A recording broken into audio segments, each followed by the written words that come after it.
It's that time of year where I list all my favorite books of 2017. It's unbelievable to me that we have already surpassed another year of life. It's crazy. I'm so happy 2017 was over. It was a train wreck. I read some books this year. I kind of stopped reading consistently about halfway through the year, so forgive me for that. I still read some great books. I don't know how many I read, but I read some great books.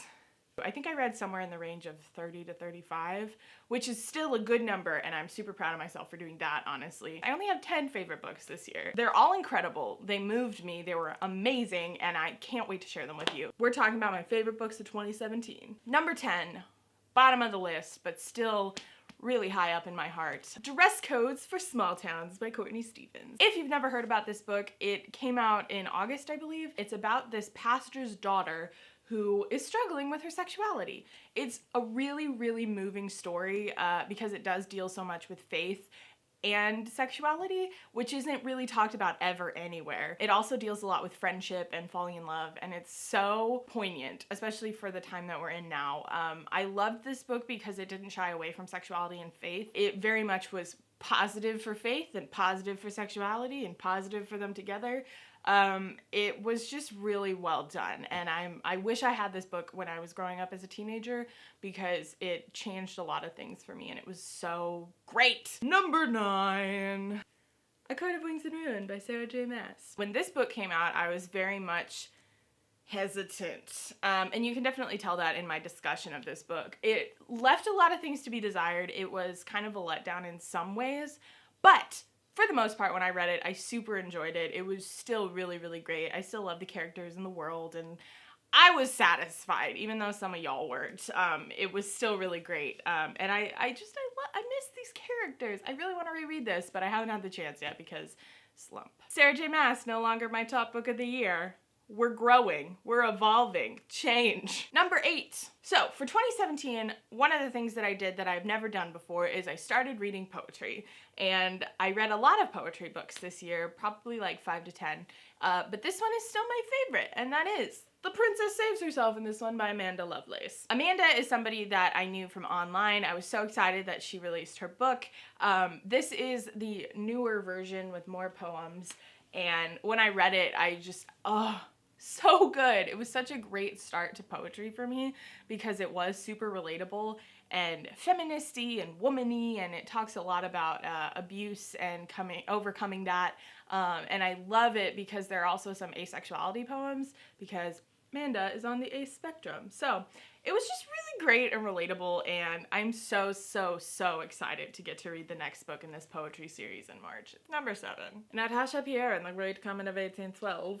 The Journey of a New Musical to Broadway. If you know anything about this year has been all about The Great Comet for me. I saw it for the first time in May, and I saw it again in August, and then it closed, and I'm really emo about it, don't ask. Because of that, I ended up getting this book about halfway through the year and really just like digging into the history of this musical, and it still blows me away. It's one of my favorite pieces of art ever.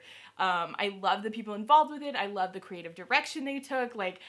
I love everything about The Great Comet, as you know. If you like the musical or you didn't get to see the musical and you would like more information, this is your best bet. Number 6, arguably the most important book on this list. The Hate You Give by Angie Thomas. This book came out in February. It was super hyped, and it lived up to the hype. Amazing, incredible. I picked this book up because it deals with Black Lives Matter, and it deals with basically just African American culture in the 2010s. Is that what we're calling it these days? It was so moving and heartbreaking to me because I am a white girl and I don't deal with this sort of thing. It really just hit me the whole time as I was reading it that this is a part of our history. This is not a true story, but it's basically a true story. This is something that we will have to deal with for years to come, and it's still happening. It's still a thing. It's real life.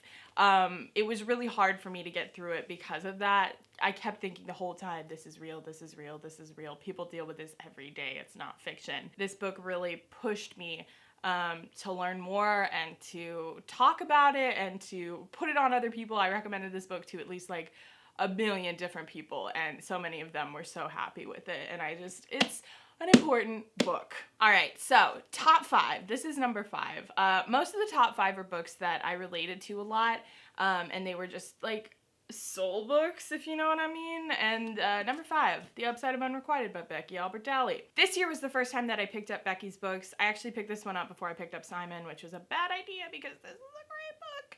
I read it in like 5 hours. It changed my life. It was so relatable. One of the main reasons I really love this book is because of the fat rep. That fat rep was so incredibly relatable for me, and I just like the whole time I was like, this is me!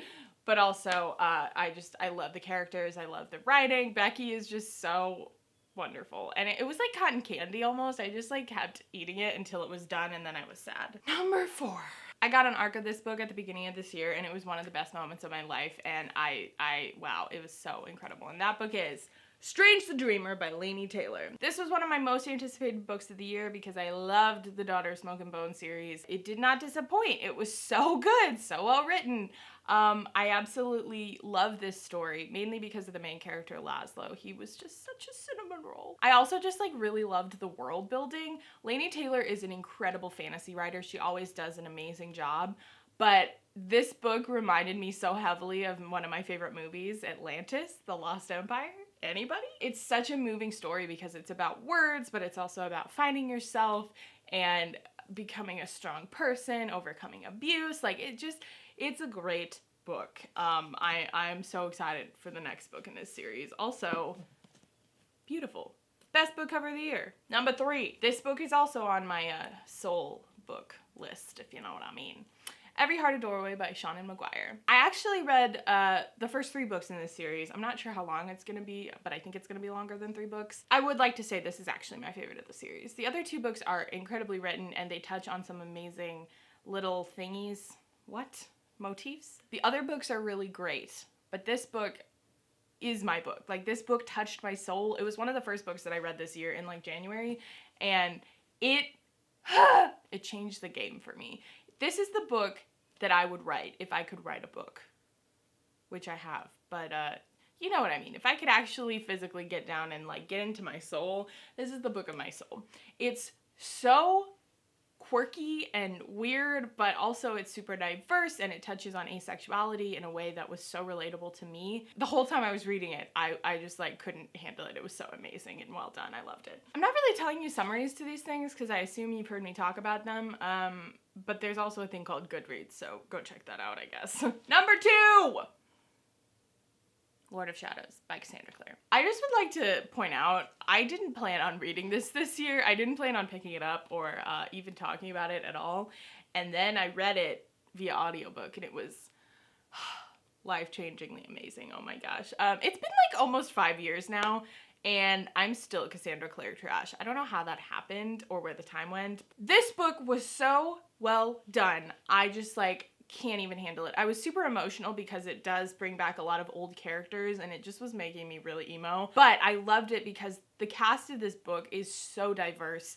We touch on so many different little things that it just like, it moved me, and it made me cry, and it made me laugh. I love her humor. Like, I cannot say enough good things about this book. If you've been waiting to get into this series, to get into Cassandra Clare, anything, please put the time in the new year, because so worth it. And the next book is gonna blow everybody away. I feel it in my bones. I'm gonna die. Number 1, my top book of 2017.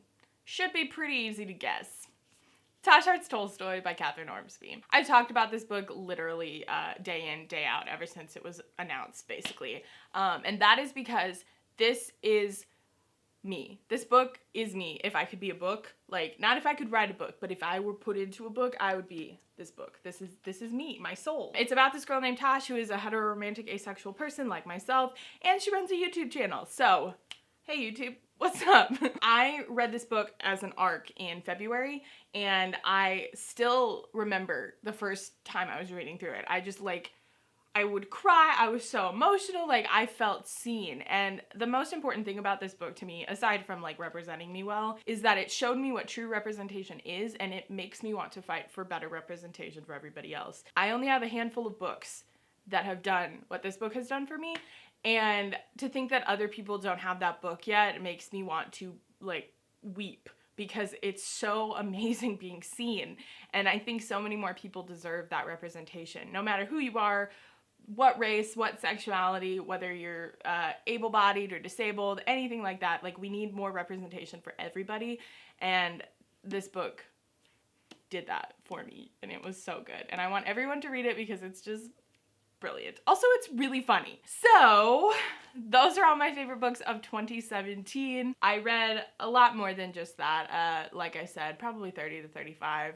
If you want to see my full list of things that I read, I will leave my link to my Goodreads to see my challenge. Thank you so much for watching. Let me know in the comments what your favorite books of 2017 were. Let me know if you read any of these and you loved them as much as I did, because they were so good. And I will see you guys in my next video. Bye!